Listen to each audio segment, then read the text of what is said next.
નમસ્કાર, આપ જોઈ રહ્યા છો જેકેએસની ગુજરાતી વાત કરીએ તો સુરેન્દ્રનગર જિલ્લાના વિશ્વ પ્રસિદ્ધ ચોટીલા ચામુંડ માતાજીના રામજી મંદિરમાં આજથી અયોધ્યાના રામલલાના દર્શનની અનુભૂતિ થશે. સમગ્ર વાત કરીએ તો સુરેન્દ્રનગર જિલ્લાના જગત વિખ્યાત ચોટીલા ચામુંડ માતાજીના મંદિરે અયોધ્યા મંદિર ખાતે બિરાજમાન રામલલાના દર્શનનો લાવો માતાજીના ભાવિ ભક્તો હવેથી લાભ લેશે. જ્યારે તારીખ 22/1/2024ના રોજ ઐતિહાસિક દિવસે અયોધ્યામાં શ્રી રામ ભગવાનની મૂર્તિને પુનઃ પ્રાણ પ્રતિષ્ઠા થઈ હતી. ત્યારે આ શુભ દિવસે અયોધ્યા નગરીમાં પ્રત્યક્ષ સાક્ષી બનેલા દરેક સાધુ સંતોની યાદગીરી રૂપે પૂજામાં રાખવા માટે શ્રી રામ જન્મભૂમિ તીર્થ ક્ષેત્ર તરફથી એક કાળા પથ્થરનો નાનો ટુકડો ભેટમાં મોકલવામાં આવ્યો છે. ચોટીલાના ચામુંડ માતાજી ડુંગર મંદિરના મહંત પરિવારના મનસુખ ગિરી ગોસાઈ પણ આ તારીખ 24/1/2024ના રોજ અયોધ્યા ગયા હતા અને તેમને પણ અયોધ્યાથી પ્રસાદીમાં રામલલ્લાની મૂર્તિ જે પથ્થરમાંથી કંડારવામાં આવી છે તે શિલાનો વધેલો ટુકડો 10 ગ્રામનો ચાંદીનો સિક્કો પ્રસાદી રૂપે આપવામાં આવ્યો છે. આ પથ્થરનો ટુકડો કોઈ સામાન્ય પથ્થરનો ટુકડો નથી, પરંતુ જે મોટી પથ્થરની શિલામાંથી શ્રી રામ ભગવાનની દિવ્ય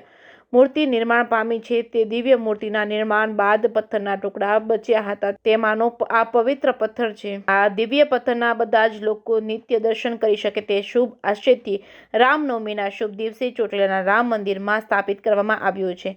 જેકેએસ ન્યૂઝ ગુજરાતી સાથે મહેશ ઉતેરિયા, સુરેન્દ્રનગર.